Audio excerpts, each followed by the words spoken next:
You are listening to the book, Answering the Call, Making Sense of It and Taking Ownership of the Journey, authored and read by Nadu Denloye. The printed version was released in 2016. To quote the writer of the foreword, this book is about the profound life experiences of a child of God as she seeks to become the best that the Creator intended her to be.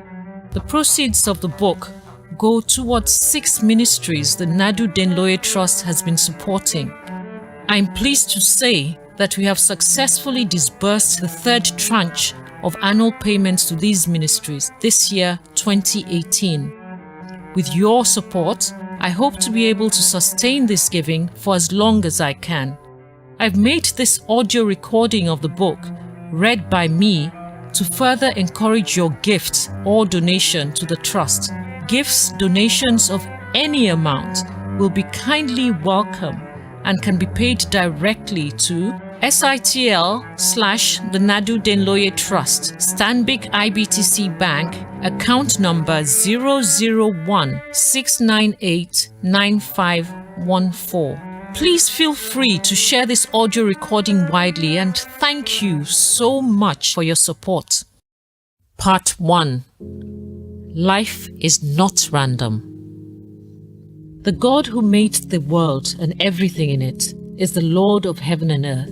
He himself gives all men life and breath and everything else.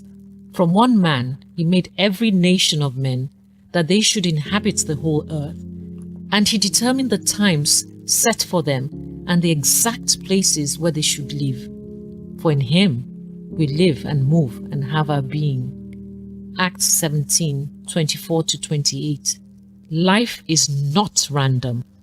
I begin on the premise that God exists and that He has a plan for His creation and for His people. Part 1, Chapter 1. God is. John Edmund Haggai, in an article, The Why Still Worship Christ, poses a rhetorical question which to my mind goes to the root of this issue. He asks, have you ever heard of anyone who stood before the Empire State Building, craning his neck to behold its skyscraping top, and declare, this whole thing came about by accident? The steel, the stone, the bricks, the mortar, the wood, the nails, the paint, the varnish, all just happened to come together without any plan or design? You would say he's insane. He then goes on to ask if we can then behold this entire world of ours containing 1 billion times as many wonders as that tall Manhattan building and say, the earth was an accident. There's no designer behind it. No person directs it. It just happened? Let's look at it from the perspectives of the sustenance of life. The universe could have been different from the way it is in many ways. It could have had different laws of physics. It could have had a different arrangement of planets and stars.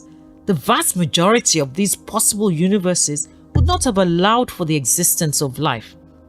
It is said that if the Earth were as small as the Moon, its gravitation would not sustain our needs. On the other hand, if it were as large as Jupiter, its extreme gravitation would make human movement almost impossible. If we were as close as to the Sun as Venus is, the heat would be unbearable. If we're as far away as Mars, every region would experience snow and ice nightly. If the oceans were half their size, we would get only 25% of our present rainfall. If they were 1/8 larger, annual precipitation would increase 400%, turning the Earth into a vast, uninhabitable swamp. Water solidifies at 32 degrees Fahrenheit, but if the oceans were subject to that law, the amount of thawing in the polar regions would not balance out and would all end up encased in ice. The salt in the sea alters its freezing point to prevent this from happening. How do we account for the apparent design in creation, where every need of this age is being met in metals, chemicals, vegetables, and in air and in water? Life is not random. All of creation delivers an unmistakable message that attests to this. There is an underlying order which brooks no debate. Inevitably, morning follows night every day. Spring follows winter every year. There's a time to be born and there's a time to die. Consider the amazing features God placed in the animals He created. Indeed, even in every creature, including ourselves, human beings, there are examples of extremely well-conceived design. Think of a bird and the mechanics of its flight.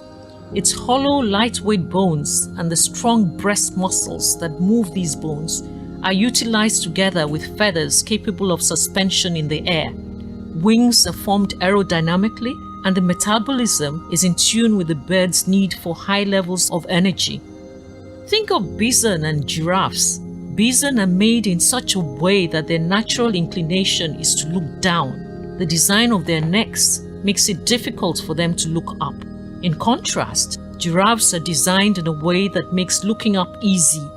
The way their necks were made makes it difficult for them to look down. Two creatures, but with distinctively different body parts and purposes. Giraffes eat leaves from branches above. Bison eat grass from the field below. Another extraordinary creature is the bombardier beetle. This tiny bug has a remarkably intricate defense system. When threatened, it internally mixes enzymes contained in one body chamber with concentrated solutions of ordinarily harmless compounds, hydrogen peroxide and hydroquinone, stored in a second chamber. This generates a noxious high-pressure jet of boiling liquid, which it is able to spray at its foe in any direction at amazing speeds.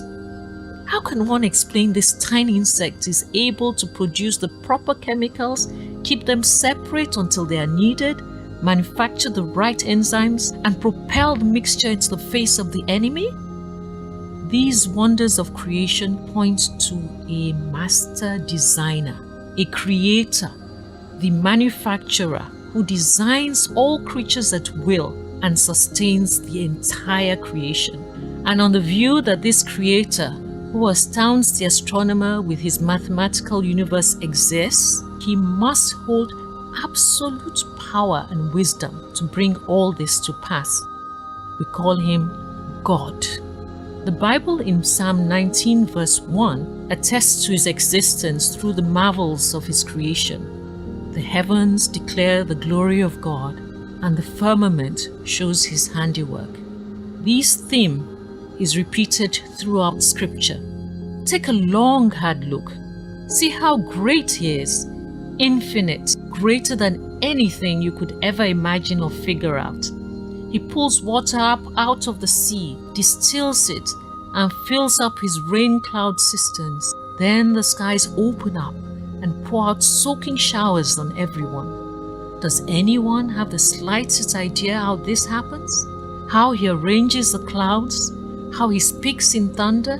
Just look at that lightning, his sky-filling light show illumining the dark depths of the sea. Job 36:26-30. Look at the night skies. Who do you think made all this? Who matches this army of stars out each night, counts them off, calls each by name? So magnificent, so powerful, and never overlooks a single one. Isaiah 40:26. And in the words of the song, "My Redeemer lives," who taught the sun where to stand in the morning? And who told the ocean, "You can only come this far"? And who showed the moon where to hide till evening? Whose words alone can catch a falling star? God has not only sovereignly planted evidence of his existence in creation, but also in the very nature of man. The sense that we have a manufacturer is a sub-routine within our makeup. Man has natural instincts, innate desires, oxygen, food, and water being clear examples. Just as we are born with an instinct for oxygen, food, and water because they sustain us, there seems to be an element common to all human experience, a widespread instinct to look beyond the physical world, to the transcendent. The fact that every culture of every time has independently come to religious belief suggests that there might well be something transcendent out there to be found. And for every need, there's a possibility of fulfillment. Otherwise, there would not be the vacuum. A common objection to the existence of God, says Ravi Zacharias, the Christian apologist, is that there cannot be a God because there's too much evil in this world. His rebuttal of that logic is that by saying that there's too much evil in this world, assumes there's good. When you assume there's good, you assume there's such a thing as a moral law on the basis of which to differentiate between good and evil. But if you assume a moral law, you must posit a moral lawgiver. But that's who you're trying to disprove and not prove. Because if there's no moral lawgiver, there's no moral law. If there's no moral law, there's no good. If there's no good, there's no evil. Here's a humorous but thought-provoking fable to ponder upon. This story is set in the middle of the 21st century when scientists make the claim it is no longer necessary to believe in God. What he can do, science can do too. God asks the scientists, "Can you make a human being?" Of course we can. On an appointed day, the scientists gather to meet with God. A large crowd watch as they take up the divine challenge. "You go first," the scientists tell God, "and we'll do what you do."